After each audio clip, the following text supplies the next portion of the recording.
നമസ്കാരം. മുതിർന്ന കോൺഗ്രസ് നേതാവ് സോണിയാഗാന്ധി ഇത്തവണ ലോക്സഭാ തെരഞ്ഞെടുപ്പിൽ മത്സരിച്ചേക്കില്ല എന്ന തരത്തിലുള്ള അഭ്യൂഹങ്ങൾ ശക്തി പ്രാപിക്കുകയാണ്. രാജ്യസഭയിലേക്ക് സോണിയ ഉണ്ടാവൂ എന്ന് തന്നെയാണ് ദേശീയ മാധ്യമങ്ങൾ റിപ്പോർട്ട് ചെയ്യുന്നത്.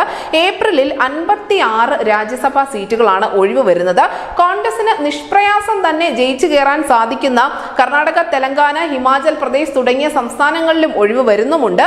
എന്തായാലും സോണിയാഗാന്ധിക്ക് പകരമായി റായ്ബറേലിയിൽ പ്രിയങ്ക ഗാന്ധി മത്സരിച്ചേക്കും എന്നുള്ള ഒരു അഭ്യൂഹത്തിന് ഇത് കൂടുതൽ ശക്തി നൽകുന്നുമുണ്ട്. അതേസമയം തന്നെ സോണിയാഗാന്ധി, പ്രിയങ്ക ഗാന്ധി എന്നിവരുടെ മത്സരവുമായി ബന്ധപ്പെട്ടുകൊണ്ട് ഇതുവരെയും കോൺഗ്രസിന്റെ നേതൃത്വം ഔദ്യോഗികമായി തന്നെയുള്ള പ്രതികരണങ്ങളൊന്നും നടത്തിയിട്ടുമില്ല. രാഹുൽ ഗാന്ധി അമേഠിയിൽ തന്നെ വീണ്ടും മത്സരിക്കണം എന്നുള്ള ഒരു ആവശ്യം അത് ഉത്തർപ്രദേശിലെ കോൺഗ്രസ് നേതൃത്വം ശക്തമാക്കിയിട്ടുണ്ട്. നിലവിൽ നമുക്കറിയാം, അവിടെ INDA സഖ്യത്തിന്റെ ഭാഗമായി സമാജ്വാദി പാർട്ടിയും കോൺഗ്രസ് പാർട്ടിയും ഒന്നിച്ചു ചേർന്ന് തന്നെയാണ് മത്സരിക്കുന്നത്. 11 സീറ്റ് കോൺഗ്രസിന് നൽകാം എന്നുള്ള ഒരു തീരുമാനത്തിലേക്ക് സമാജ്വാദി പാർട്ടി എത്തിയതായുള്ള റിപ്പോർട്ടുകളുമുണ്ട്. അതേസമയം തന്നെ 20 സീറ്റ് വേണമെന്നുള്ള ഒരു കടുംപിടുത്തം കോൺഗ്രസ് തുടരുന്നുമുണ്ട്. എന്തായാലും അമേഠിയിൽ രാഹുൽ ഗാന്ധി മത്സരിച്ചാലും ഇല്ലെങ്കിലും അദ്ദേഹം സുരക്ഷിത മണ്ഡലമായ വയനാട് വിട്ടുപോകില്ല എന്ന് തന്നെയാണ് കോൺഗ്രസ് നേതാക്കൾ പറയുന്നത്.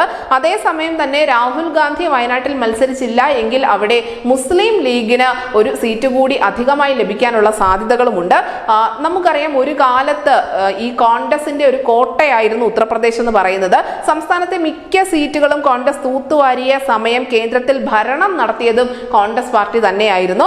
1990-കൾ മുതലാണ് ഈ ഉത്തർപ്രദേശിൽ കോൺഗ്രസ് പാർട്ടിക്ക് കാലിടറുന്നത്. 2014 നടന്ന ലോക്സഭാ തെരഞ്ഞെടുപ്പിൽ വെറും 2 സീറ്റുകൾ മാത്രമാണ് ഉത്തർപ്രദേശിൽ കോൺഗ്രസിന് ലഭിച്ചത്. 2019 ആയപ്പോഴേക്കും അത് 1 എന്നുള്ള ഒരു സീറ്റ് നിലവാരത്തിലേക്ക് ചുരുങ്ങുകയും ചെയ്തിരുന്നു. എന്തായാലും സോണിയാഗാന്ധി ഉൾപ്പെടെ ഉത്തർപ്രദേശിൽ ലോക്സഭാ തെരഞ്ഞെടുപ്പ് മത്സരത്തിലേക്ക് ഇറങ്ങില്ല എന്ന് പറയുമ്പോൾ തീർച്ചയായും കോൺഗ്രസിന് അവിടെ വലിയ ആശങ്കകൾ ഉണ്ട് എന്ന് തന്നെയാണ് വ്യക്തമാക്കുന്നത്. ലോക്സഭാ തെരഞ്ഞെടുപ്പിൽ മോദി എഫക്ട് പ്രതിഫലിക്കും എന്നതിനാൽ തന്നെ വളരെ കരുതലോടെ മാത്രമേ കോൺഗ്രസ് നീങ്ങൂ എന്നും നമുക്ക് ഉറപ്പിക്കാം. പ്രത്യേകിച്ചും ചരിത്രത്തിൽ ആദ്യമായി കോൺഗ്രസ് ഏറ്റവും കുറവ് ലോക്സഭാ സീറ്റുകളിൽ മത്സരിക്കുന്ന സാഹചര്യത്തിൽ. News desk, news India Malayalam.